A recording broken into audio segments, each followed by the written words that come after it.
저는 오늘로써 토론토 네 번째 옵니다. 그 스코필드 박사 동상 기공식 때도 왔고 피어막식 때도 왔고 또 작년에 온타리오 주정부로부터 그랜트 받을 때 그랜트 발표할 때도 와서 오늘 네 번째입니다. 그러니까 회장님 말씀하셨지만 제가 지금 좀 비몽사몽간입니다.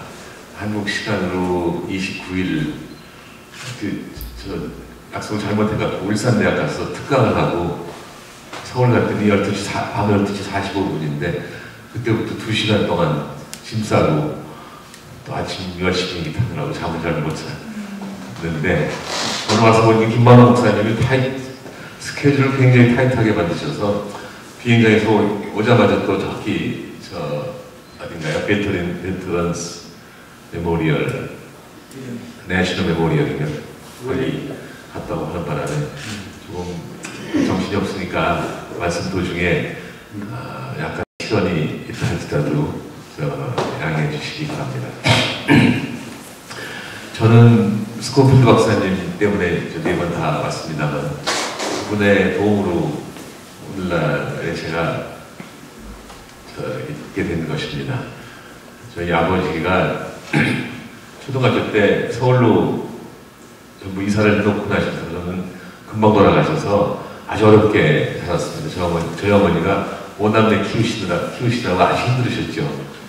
학교 다닐 때는 수도여자의과대학이라는 게 있었지 않았습니까?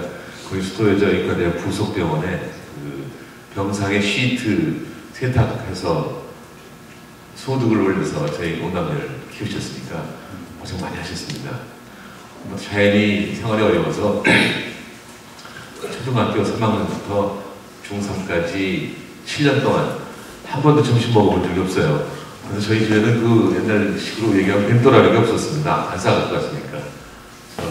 없어서 점심시간에 그냥 뒷동산 가서 놀고 1시간 동안 놀고 오곤 했죠. 그래서 그 결과 다리도 튼튼해지고 체력이 좋아졌다고 생각을 합니다. 근데 비 오는 날이 아주 곤란했어요. 비 오는 날은 갈 데가 없어서 학교 건물 현관에서 소송되고 있으면 다른 반 담임 선생님들이 사정도 모르고 와서 그래서 점심 도시락 일찍 까먹고 여기서 뭐하냐고 굴마고 때리고 그러셔서 요새도 낮에 비가 올라치면 밤에 와도 좋은데 이렇게 낮에 오는지 모르겠어도 하늘을 원망하기도 합니다. 그래서 그 7년 동안에 쌀밥 먹어본 적이 거의 없어요. 생일날하고 명절날하고 제삿날 쌀밥 먹어본 적이 없고 되게 미국에서 보내준 옥수수가루로 만든 떡 아침에 떡 먹고 저녁엔 옥수수가루 죽 먹고 살았죠. 그래서 저는 남한과 북한 간의 관계에서 딴 건 몰라도 북한에 주장하는 사람입니다. 그러다가 이제 여러 가지 오해도 많이 받고 또 빨갱이라는 얘기도 듣고 했습니다만 굶는 걸 어떻게 알겠습니까?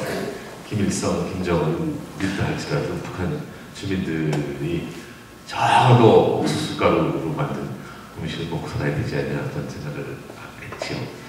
그래서 중학교도 고등학교도 들어갈 처지가 못 됐는데 중학교 1학년 때 스코필드 박사님이 나타나셔서 중학교 등록금도 대주시고 고등학교 등록금도 대주시고 또 가끔 가다가 생활비도 주시고 해서 그 덕에 아까 말씀드렸듯이 오늘날에 제가 있게 된 겁니다. 근데 사실은 경제적 도움만 주신 게 아니라 정신적으로 정말로 많은 가르침을 주셨습니다. 최근에 서울대학교에서 강자에게는 호랑이처럼 약자에게는 비둘기처럼이라는 스코필드 박사 자료집이 나왔습니다만 저희들한테 항상 강한 자한테는 호랑이처럼 하고 약한 자한테는 비둘기처럼이라고 가르치셨습니다.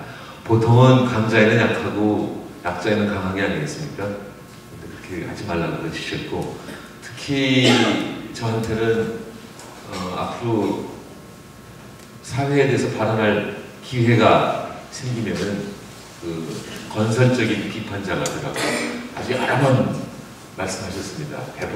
그분의 말씀에 따르면 한국의 많은 사람들은 그냥 지나치게 남의 생각에 추종을 한다든지 또 지나치게 반대만 하는데 그러지 말고 건설적으로 비판하는 사람이 되라고 그러셔서 1980년대 이후 한 20여 년 동안 제가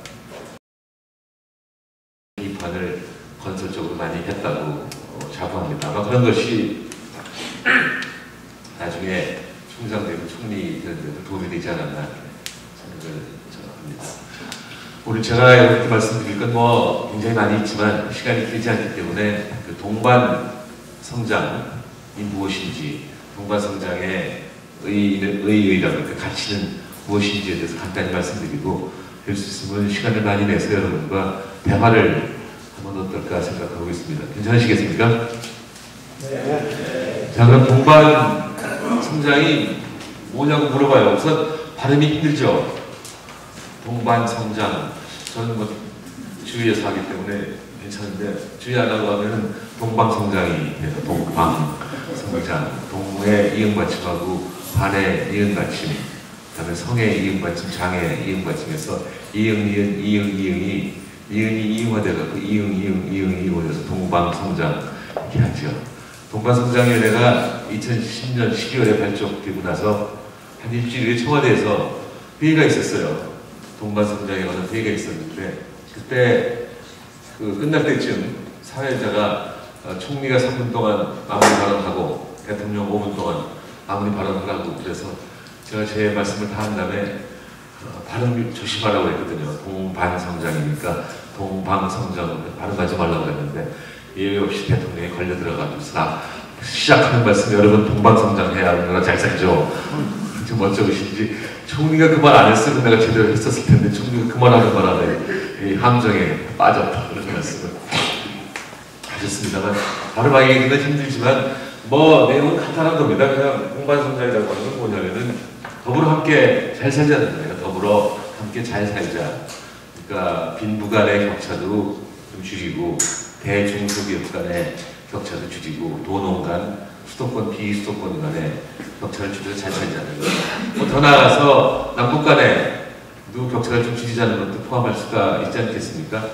작년 1, 2월에 LA 가서 강의를 한 적이 있는데, 그때 진짜 사람들이 저보고 동반성장하면 남북과 매우 잘 되겠네요. 그래서 생각 못 해봤었는데 참 좋은 말씀이라고 대답을 했습니다만, 하여튼 그 굉장히 광범위한 개념으로 이해할 수가 있는데, 현재 한국에서 동반성장이라고 하는 것은 아주 좁은 의미로 이해가 되고 있습니다. 대중소기업 간 동반성장이죠.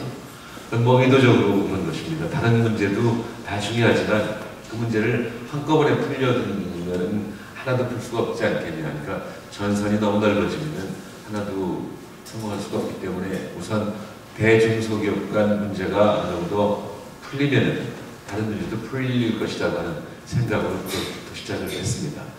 대기업이 부자들이 많이 가지고 있지 않겠습니까? 도시에만, 수도권에 많을 것이기 때문에 대중소기업 간의 격차가 줄어들면 다른 격차도 상당히 줄어들 것 같아서, 작년에는 동반성장위원회에서 대중소기업 간 중에서도 제조업에서의 대중소기업 간 문제 해결을 노력을 했고, 금년에는 유통 서비스업에서의 대중소기업 간 격차를 줄이려고 지금 노력하고 있습니다. 물론 저는 지난 3월 29일에 동반성장 위원장직을 그만뒀습니다. 이것이 처음 생긴 것은 사실 저 때문에 생각을 합니다. 제가 총리가 되자마자 어떤 대기업에 1,000억 내지 2,000억의 납품을 하는 업체가 와서 이민 가겠다고 그러대요. 그래서 이민은 왜 가냐고 그랬더니 해도 너무한다. 뭘 너무합니까? 후려치기를 너무합니다. 뭘 후려칩니까? 그랬더니 납품가를 후려칩니다. 무슨 말씀인지 내가 아시죠? 중소업체가 대기업에 납품을 할 때 그 가격을 자꾸 후려쳐서 못 사겠다. 그래서 이민 가야 되겠다. 그런 말씀을 그분이 했습니다. 그래서 안 되겠어서 제가 총리실 실무자들 보고 현실을 한번 조사해 보라고 그랬더니 상황이 정말 나쁘대요. 1997년, 98년 이전에는 그래도 상당한 협조 관계가 있었는데, 그 이후는 위기를 극복할 수 있는 유일한 방법은 경쟁이다 해서 경쟁에 전회적인 것은 무조건 없애고 경쟁에 도움만 된다면 무슨 일이든 그거다 용이 되고 하는 상황이 벌어졌다는 것이죠. 그래서 그 경쟁에 도움이 된다는 것은 무슨 말씀이냐면 수출 대기업이 납품가를 후려쳐갖고 수출 원가를 낮추고 수출품 가격이 낮아지면은 수출 잘 되고 국제 수지 좋아지고 뭐 이런 식으로 논리를 폈기 때문에 납품가 후려치기를 용인했을 뿐만 아니라 사실은 거의 조장까지 한 면이 있다고 생각하게 됩니다. 그래서 제가 대통령께 가서 보고를 드렸습니다. 대통령께서 그 사업하실 때도 불공정 행위의 하나인 납품가 후려치기를 많이 하셨을 것으로 생각합니다만 오늘날은 훨씬 더 악화되기 때문에 특단의 조치가 없어서는 우리나라 지탱하기 굉장히 어려울 것 같습니다. 그러니까 특단의 조치가 필요할 겁니다. 말씀을 드렸는데 우리 대통령께서는 무슨 말씀 들으시면 잘 들으시는데 그 말씀을 따라서 그 실천하시는 것은 시간이 많이 걸려요. 그래서 제가 그만둔 다음에 몇 달 있다가 동반성장위원회가 생겨났습니다. 그래서 제가 저보고 하라고 해서 싫다고 했죠. 대학 그만둔 다음에 대학 졸업한 다음에 처음으로 놀아봤더니 참 좋은데 저 자유롭게 해주십시오 했더니 당시 발제해놓고 이게 빼면 어떡하냐고 살 수 없이 맡아서 2010년 12월부터 지난 3월 달까지 했습니다만 뭐 아무도 안 도와줘요. 이 도와주기는커녕 발목을 잡대요. 그 대기업이 방해놓는 건 뭐 충분히 이해가 가는데 정부에 있는 사람조차 다 발목을 잡고 대통령도 한 말씀 하셔야 되는데 아무 말씀도 안 하시고 가만히 계셔서 그만두겠다고 그만둘 뻔했어요. 지난 3월달에. 그래서 지금은 다른 사람이 동반성장위원회를 맡고 있습니다. 자, 그럼 이 동반성장이 그 의미가 뭐냐, 가치가 뭐냐 이런 걸 한번 말씀을 드리자면 되게 두세 가지 측면에서 말씀드릴 수가 있을 것 같습니다. 크게 둘로 나누시죠. 하나는 경제적 측면, 하나는 사회적 측면이라고 얘기할 수가 있죠. 경제적 측면은 결론적으로 말씀을 먼저 드리자면 지속적 성장을 위해서는 투자가 필요한데 그 투자의 증진을 위해서는 다른 여러 가지 방법도 있지만 동반성장이 하나의 방법이다 이렇게 말씀드릴 수가 있습니다.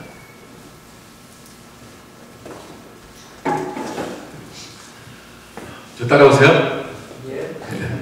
지도하면 말씀하세요. 이제 최근에 여러분 여기 한국일보 계신데 죄송합니다만 조선일보에서 특집을 냈어요. 한국이 드디어 20, 50 클럽에 꼈다. 보셨죠?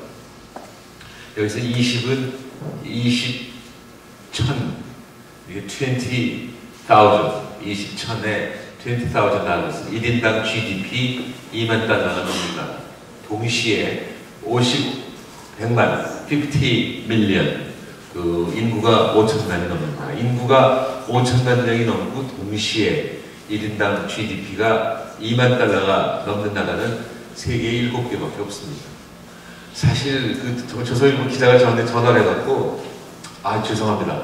제가 모르고 했는데 벌써 3년 전부터 이 말씀을 하셨다면서요. 결과적으로 표절, 도용, 그러니까 용서하십시오. 그래서 내 아이들 세상에 알려줘서 참 좋다 이거 말했습니다.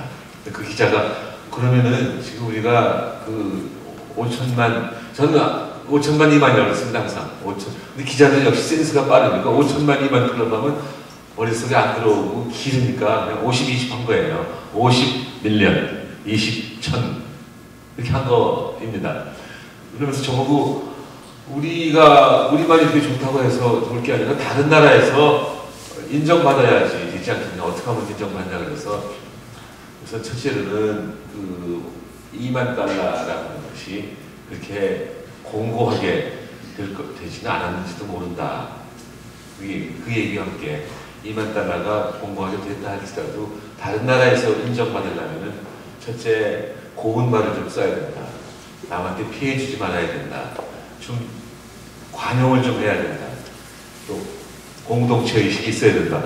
이렇게 분명하게 얘기했는데 또 기자들 센스 그게 아닌데 그죠? 첫째 관용,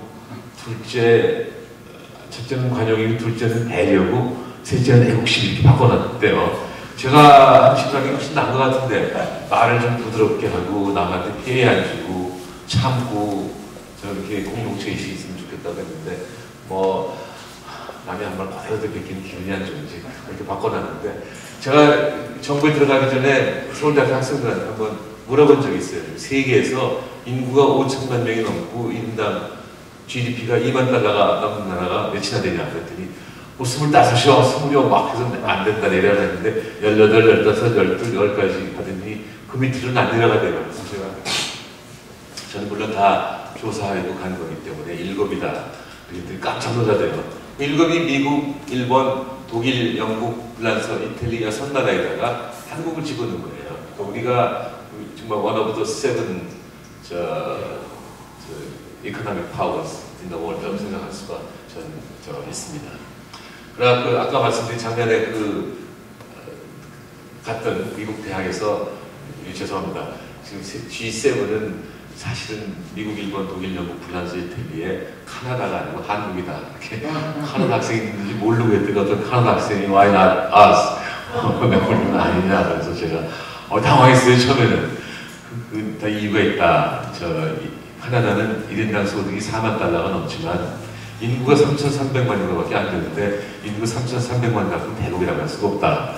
그랬더니 그 브릭스라는 데 있죠. 브라질, 러시아, 인도, 차이나 이런 데서 온 학생들이 왜 우리는 아니냐. 우리 인구가 많다 그래서 인구가 아무리 많아도 1인당 소득이 10,000달러도 안 돼서 무슨 경제 대국이라고 할 수가 있냐 이렇게 넘어갔습니다만 G7이라고 하는 것은 1970년대 중반에 과거처럼 미국이 세계 경제를 다 혼자 주도할 수는 없기 때문에 6나라 더 보태서 같이 세계 경제 질서나 세계 금융 질서를 논의하자고 만들어둔 것입니다.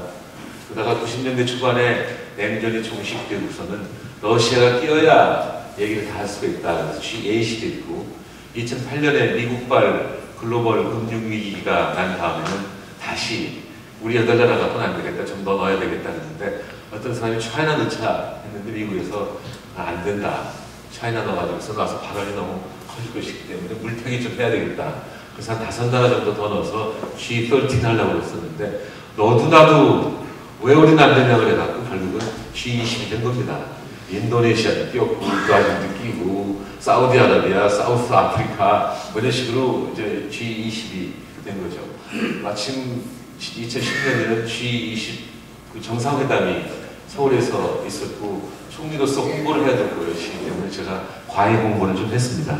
사실 제가 학교 있었다, 그 당시 학교에 있었더라면 이거 별거 아니다고 얘기했을지도 모르겠는데 총리인데 어떻게 그럴 수가 없지 않겠습니까? 그래서 제가 드디어 우리가 세계 경제의 중심은 아니라 할지라도 중심에 매우 가깝게 갔다 이렇게 얘기를 했더니 사람들은 선진국 다 됐나 보다 착각을 하는 사람도 있었지만 아직도 7나라, 8나라들이 어느 방에 가서 이렇게 얘기해놓고 나서 복도에 와서 나머지 12나라 보고 이렇게 결정했는데 받아들이겠냐. 그럼 받아들인다고 그걸 끝나는 것이지 20나라가 모여갖고 어떻게 다 진지한 얘기를 할 수가 있겠습니까? 그러나 적어도 G20인데 거기도 못 끼면 어떻게 되겠습니까? 저는 상당히 자랑스럽게 생각을 합니다만.